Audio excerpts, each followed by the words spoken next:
Coming up next on Live, Work, Play, we spend some time at the Beaufort County Animal Shelter, and we get to take a tour with the wonderful director, Tallulah McGee, and we also get to meet some of the staff.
My name's Tallulah McGee. I am the Director of Beaufort County Animal Services since 2012.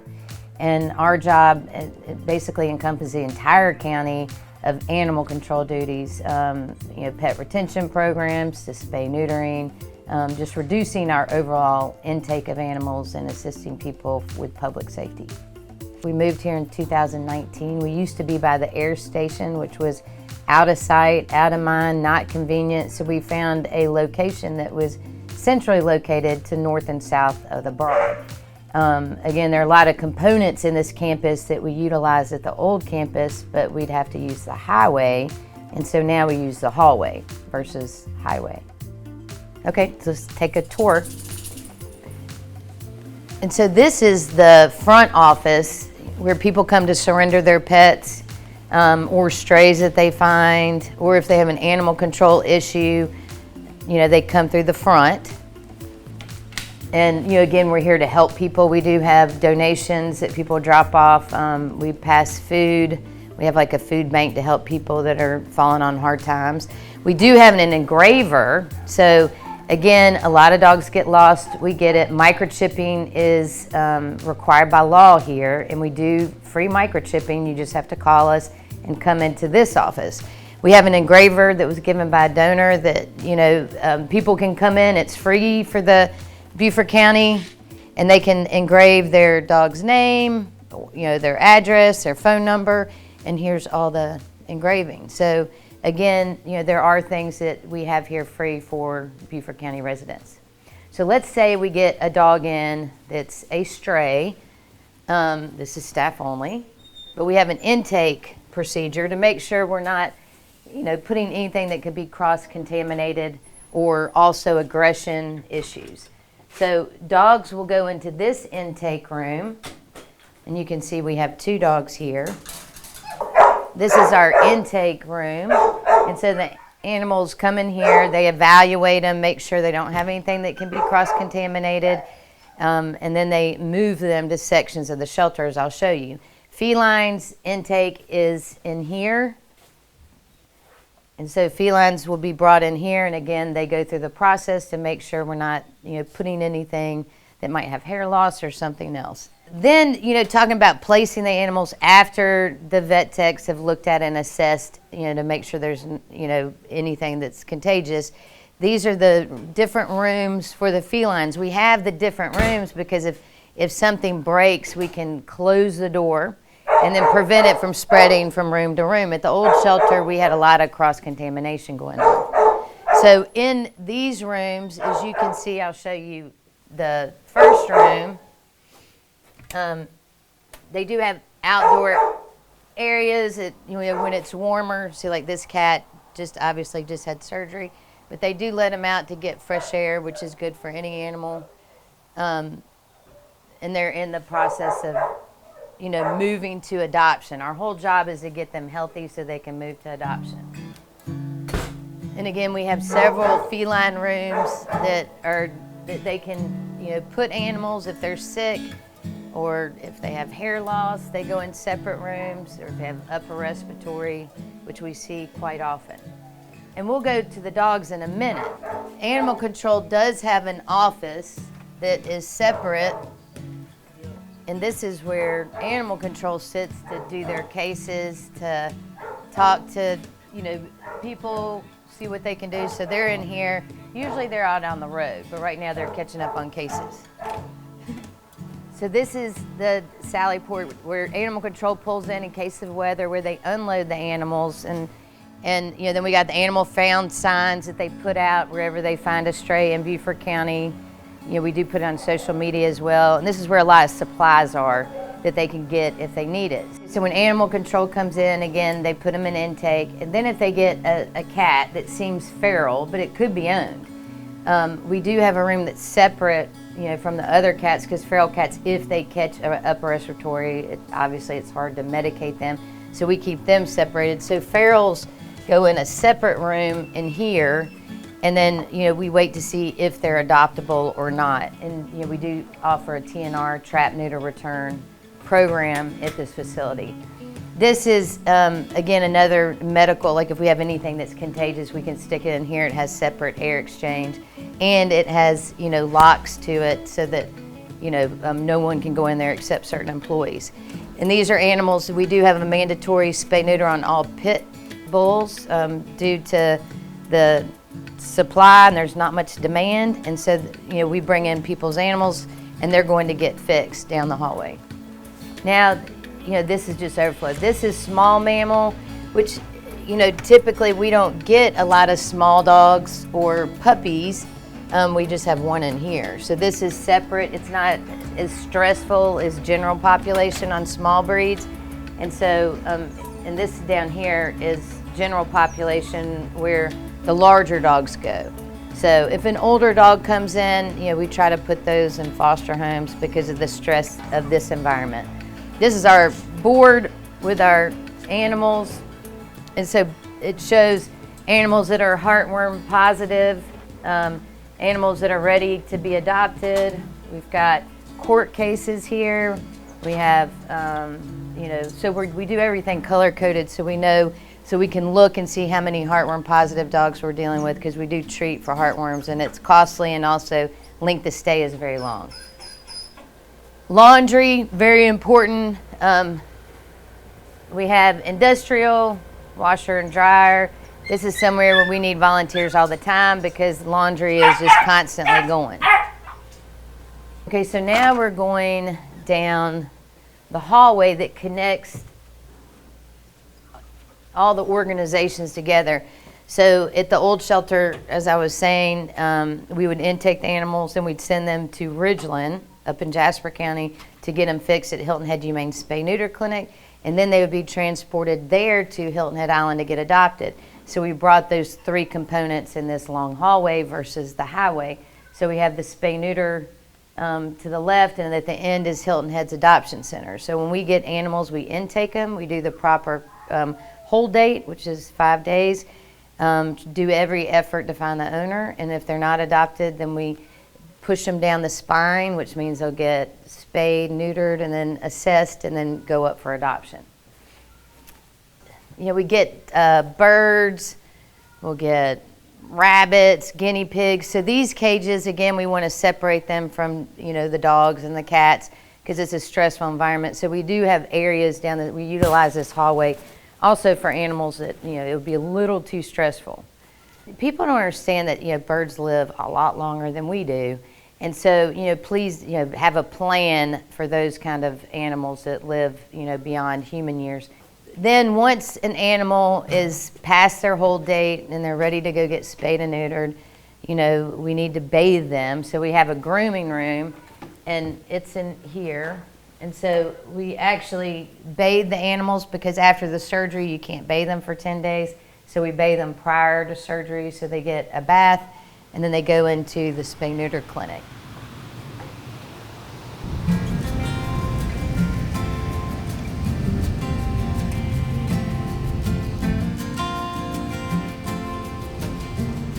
We are in hurricane alley. And so if there's a storm, this building has a capacity to have, it has a full generator to keep everything on. But we do need access to showers, lockers, because a lot of us will be living here. This big hallway we do utilize during a storm. If Florida is going to get hit, this is a weigh station for animals in Florida. And so we have MOU agreements where they'll bring the animals up, they'll house them in this hallway, and then they'll transfer them north. So this is like the halfway point, as we say. So this hallway is utilized a lot.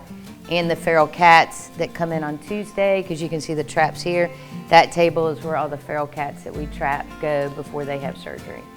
But we do have, in case that we're living here, and in case, you know, if somebody gets into some kind of chemical, we have showers, restrooms, and lockers, and we do have cots and everything so that we can reside in the shelter.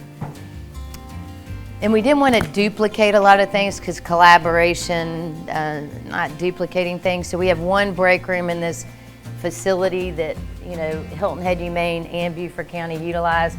So again, we have the capability, if we have to live here during a disaster, that we, you know, have refrigerators. We actually have little cooking apparatuses, so, you know, we can make this our home if need be.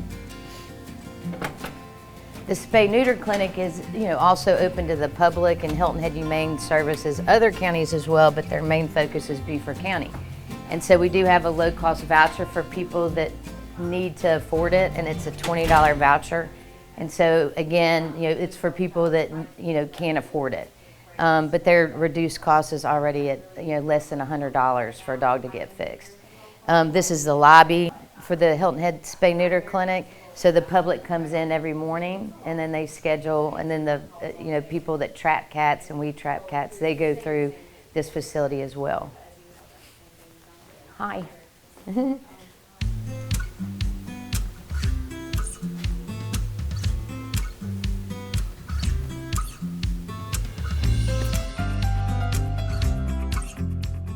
Now in the spay-neuter clinic, I'll show you, we have a separate room for orthopedic surgeries, any other surgery that we need in this shelter.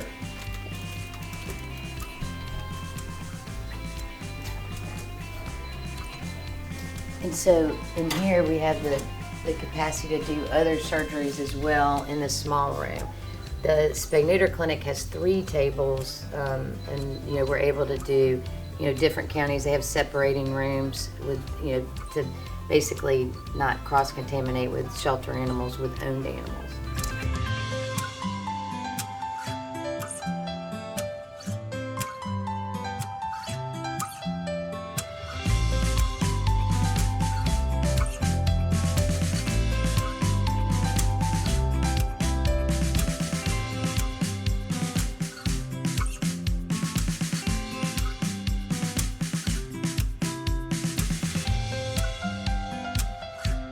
The Community Foundation of the Low Country has been a big support to Beaufort County Animal Services. So they gave us a grant money to actually have an x-ray room and ultrasound room, which is needed to diagnose animals that are injured in this county. So we have an x-ray machine and we have an ultrasound machine. We have the capability to do everything digital, which is amazing. We've got oxygen. We have a table that goes up and down, which is great when you're dealing with large animals.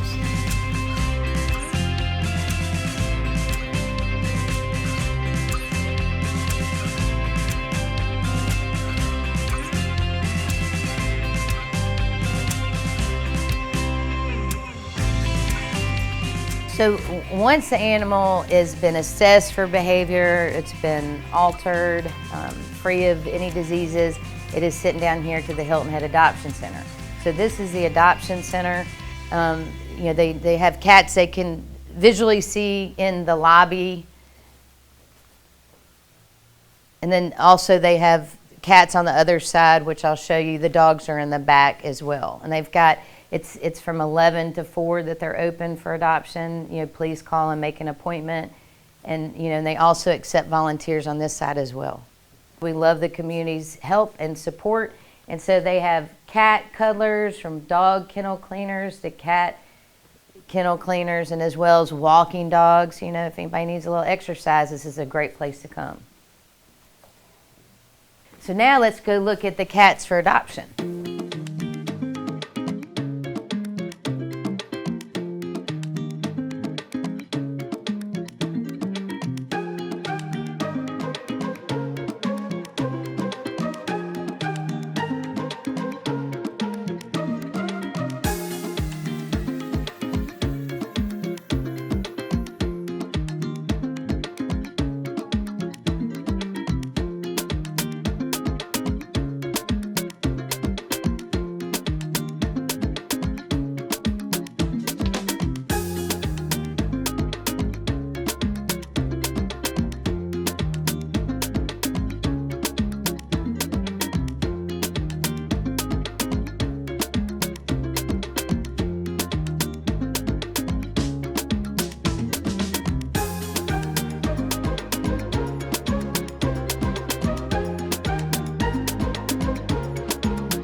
Our job is not to keep animals and let them live here forever. So we have reduced the cross-contamination, the length of stay for animals, because it's such a clean environment. The cats do get out, but again, everything is washable if we ever do get a disease that we need to control. We have drains all over this facility so that if we do need to deep clean, we can. We have done an incredible job, Hilton Head Humane in Beaufort County, reducing our intake through spay-neuter programs. Laws that we've changed. And so we're seeing close to, I'd say 75% less animals than we did 10 years ago due to our aggressive spay-neuter program. And so, usually we would be at max capacity 10 years ago. So again, on the cat adoption side, they do have an outside area. It's a sterile environment where we can, constantly clean surfaces, and we don't have the cross-contamination issue. If you're looking for a feline, this is a great place to come. We do have outside cats available on the other side if people are looking for a working cat or an outside porch cat that can, that is not quite adoptable, but they do serve a purpose in our community.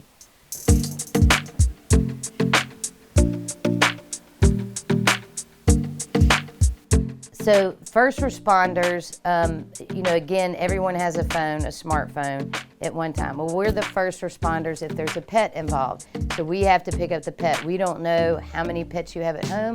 We don't know who we call. It's a hard situation. So what we're trying to tell people to do on their smartphone, this is an iPhone, but you can look up how to do it on a Droid, is when somebody picks up somebody's phone, they don't know the password, there's emergency. When they click on emergency, at the bottom corner there's a medical ID. When you click on that, you're able to put your first, last name, any medical information, but I also tell people list the animals and any other information needed for first responders and public safety. You can say who we need to call, how many animals, because we get in situations where we're in a home and we don't know if there's 1 or 10 cats.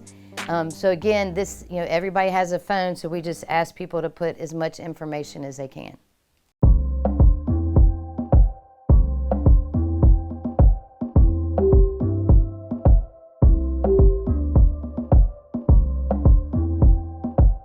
My name is Christina Owens. I'm the dispatcher for Beaufort County Animal Services.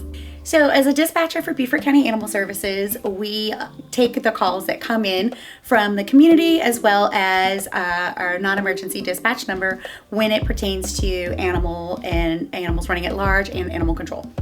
We get everything. We get a lot of calls coming in about animals running at large, which is just an animal running off of its property, or a stray animal that somebody sees maybe on the side of the road. We get calls about neighbor disputes where there's an animal coming onto the property, urinating, defecating, and they are not able to enjoy their property because they're having a neighbor dispute. We get injured animals, hit by car animals, some livestock livestock, animal related calls, and some wildlife calls, which we typically send over to DNR because we're just not equipped to handle wildlife. The majority of the calls that we get in this area are dogs and cats.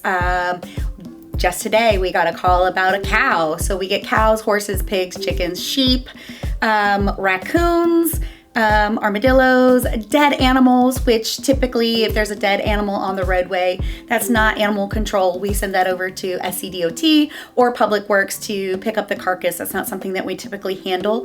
But we get all kinds of cats stuck in trees, all kinds of stuff. We do get a high volume of calls in from the public, as well as the non-emergency dispatch. So a lot of times we are either dealing with an animal that is coming in the front door, we're dealing with a animal that needs to be moved or processed. So a lot of times we aren't able to answer our phones directly, but we do have a voicemail that we listen to, and we will return a call within 24 hours. So if you are calling our number and you're finding that you're not getting an answer from Beaufort County Animal Services, please leave a message with your name, your telephone number, your address, and the nature of the call, and we will respond within 24 hours. We are currently hiring for a animal control officer who will be out in the field and helping assist with the community, whether that's doing picking up cats, doing our TNR feral program. We have all kinds of calls that come in for service, for requests. So that's what we're looking for right now. We just hired a dispatcher, so there's 2 of us in the office now, so hopefully we can get these calls answered more quickly. And we're always looking for volunteers, so if you feel it in your heart to volunteer with the animals, give us a call, send us an email at shelter@bcgov.net. We'd be happy to get you in to volunteer with the animals.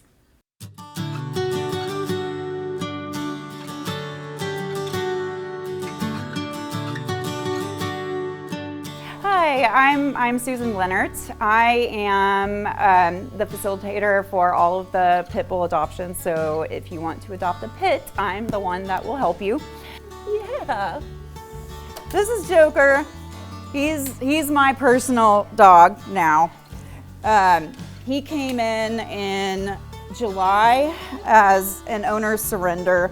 He was just absolutely terrified when he came in. He's come such a long way. He wouldn't come out from under the desk.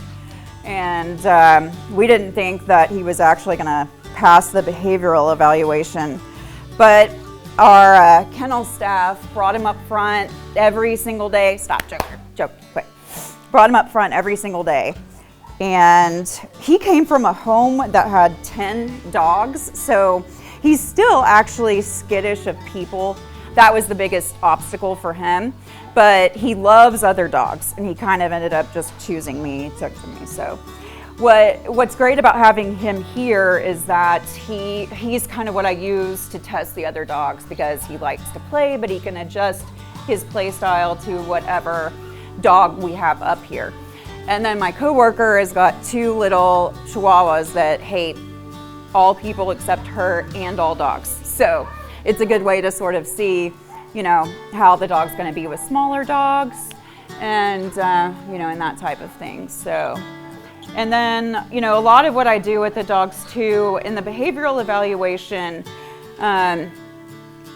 they try to simulate different scenarios, of what the dog's going to deal with. They check food aggression. They have like a hand where they they're feeding them, and then they move around to see how they respond to that.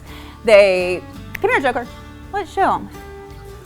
We clap, they make a lot of noises to see if they're gonna be skittish. Grab them like this, because if they flinch or don't seem really comfortable with that, then that's probably not gonna be a dog that's gonna be good with kids, So I do a lot of that whenever I bring the dog up here, just to sort of see, because you want to put them in a home where they're going to be really comfortable with the environment. People seem to either love pit bulls or they hate them. And the people that love them, so often I will hear people say it's all about how they were raised, which, yes, that does have a lot to do with it. But everybody needs to be aware of the breed that they take home, what their natural tendencies are going to be, and we can talk about hounds were bred to hunt. Pit bulls were bred to fight other dogs. That's what they were bred to do.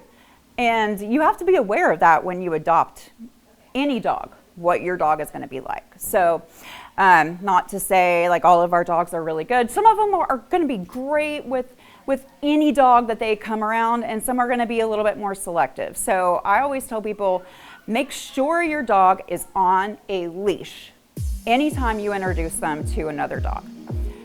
Always. You have more of a responsibility being a pit bull owner because of the misconception that people have about your dog. And the best dog I've ever had was a full-blooded pit bull. I wouldn't take him somewhere where there were going to be a lot of dogs off leash, because if one just comes up and gets in his face and makes him uncomfortable, then he could react to that, and that wouldn't be my responsibility if another dog is off leash. That's on them, but still you don't want a situation to arise.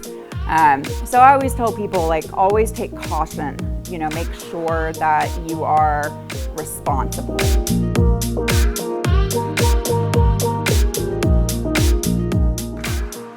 This is Howie, the Chihuahua, and he came in as an owner surrender in April of last year, and he was brought up to the front office for socialization and kind of known as the Chihuahua Whisperer, since I have one of my own. Down here is Mr. Jagger. So they brought him up for socialization, and I don't even think I lasted a month in the animal control position before I ended up folding like a cheap piece of paper and adopting. He was so terrified when he first came up. You couldn't approach him. He would never come up to anybody. He would hide behind the trash can anytime somebody came in.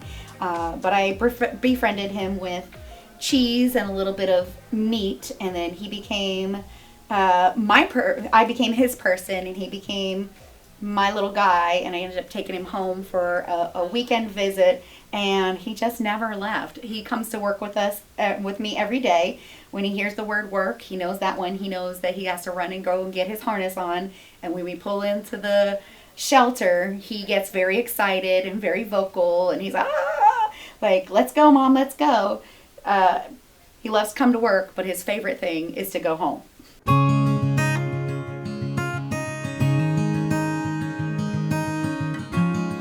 So one thing is that we have laws, and it's called fix it or ticket. And so you'll see these around town. It's fix it or ticket. So if your dog's running at large, we want to figure out the problem. If you fix a situation, you don't get a ticket. If you don't fix it, then we have to give you a ticket. Also, spay-neutering laws. We do have a free pit bull, anything pit-like is free in Beaufort County to get fixed, microchip, all the shots. And we'll even pick up and deliver. So, make sure you call us, Animal Control, at 255-5010. Again, 843-255-5010. And any other animal you have. We have vouchers, $20 vouchers for people, that need it. Again, we're here to help people. If you're in a situation, emergency situation with a pet, please contact us. And we have, help with people that financially need help right now.